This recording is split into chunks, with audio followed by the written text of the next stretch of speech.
Hello everyone, welcome to VJ's World.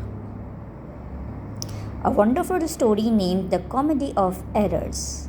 It's a William Shakespeare tale and it's retold by Sam Newman. This story is comprised on 5 acts. We are going to start act number 1. Act 1. A long time ago, a man named Aegeon lived in the city of Syracuse in Sicily. Aegeon was a merchant who sailed all around the Mediterranean selling things. The one place he was sure to avoid was Ephesus, as Syracuse and Ephesus were at war. Aegeon loved his wife Emilia very much and she often came with him on his trips even after she became pregnant. While they were away, Emilia gave birth to twin boys at the inn where they were staying. "Why, I cannot tell one from the other," Aegeon cried. "Two identical perfect babies," Emilia agreed, cuddling them close.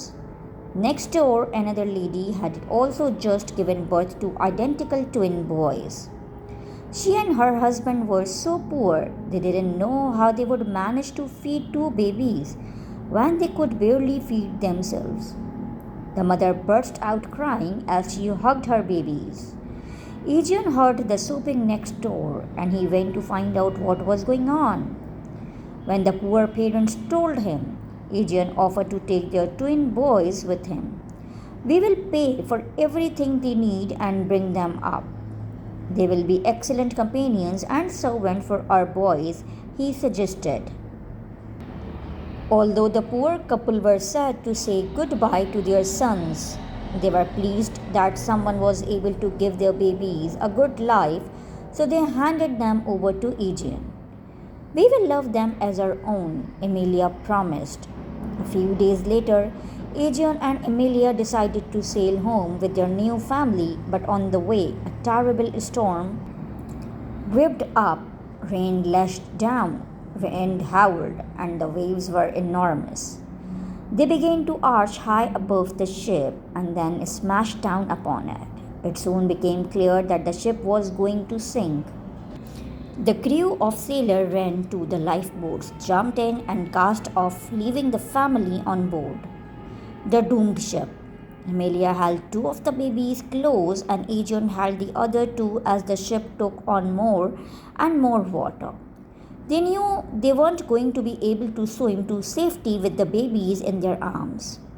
Suddenly, the main mast of the ship gave away and crashed down next to them. When they saw it, they decided to tie themselves and the babies to it to keep them afloat. Aegeon tied the final knot just as the deck slipped underwater.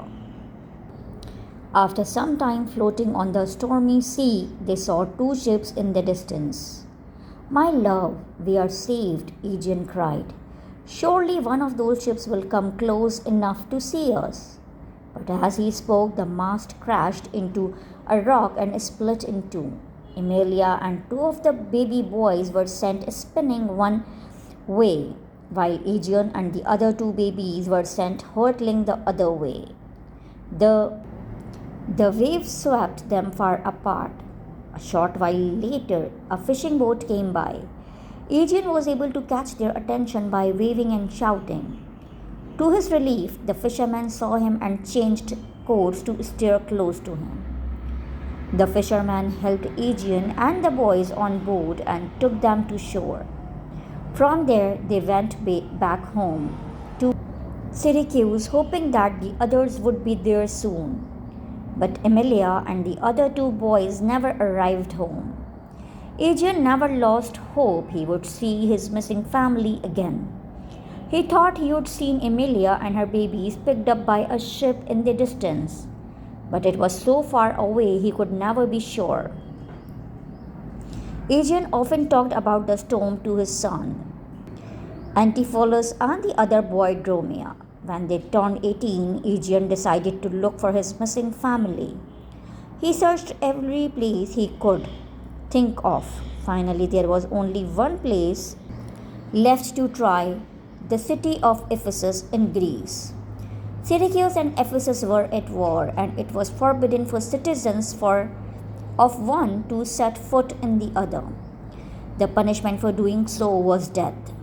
Adrian was nervous, but he knew he had to search there. Before he had a chance to look for anyone, he was captured by the city guards.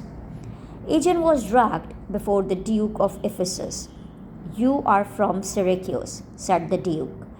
"The law says I must put you to death. I don't want to do that, but I'll have to, unless you can pay the bail money of 1,000 gold coins." "Why did you take this risk?" Aegeus sighed miserably and told the Duke his sad tale of how he had lost half his family. "You have had terrible luck indeed," the Duke said sympathetically. "And if it were up to me, I would free you right away, but I cannot change the laws. I'll have to put you to death at sunset unless you can pay your bail."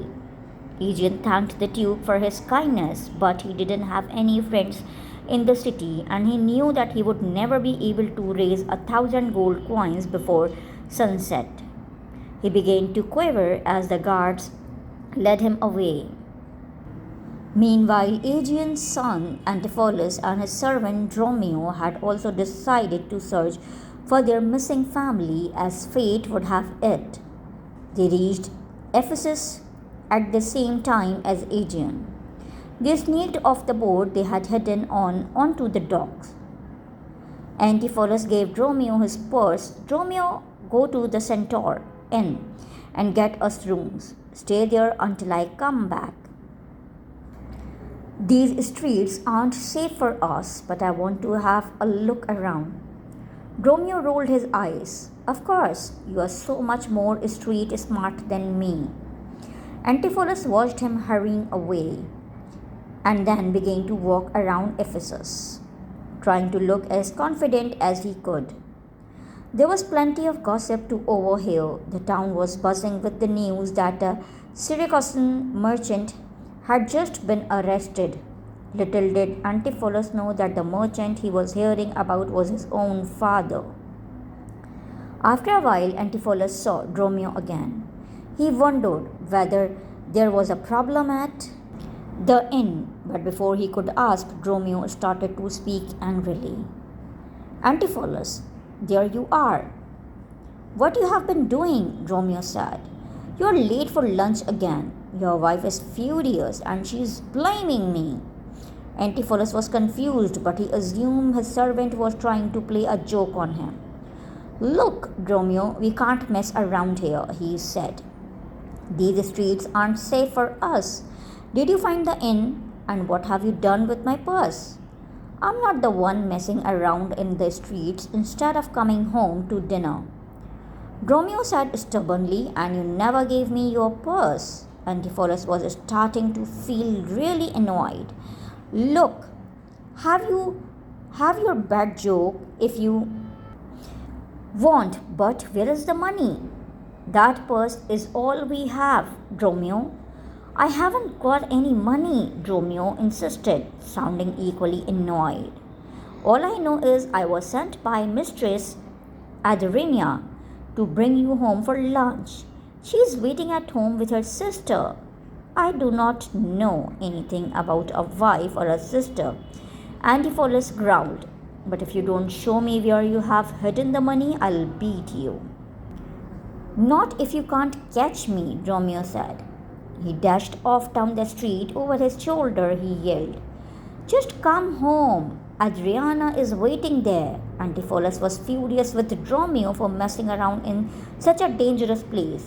He thought about chasing after him, but Dromio was soon lost from sight. Instead, Antipholus decided to go to the Centaur Inn. He hoped Dromio had booked rooms and left the purse there before deciding to play his stupid joke.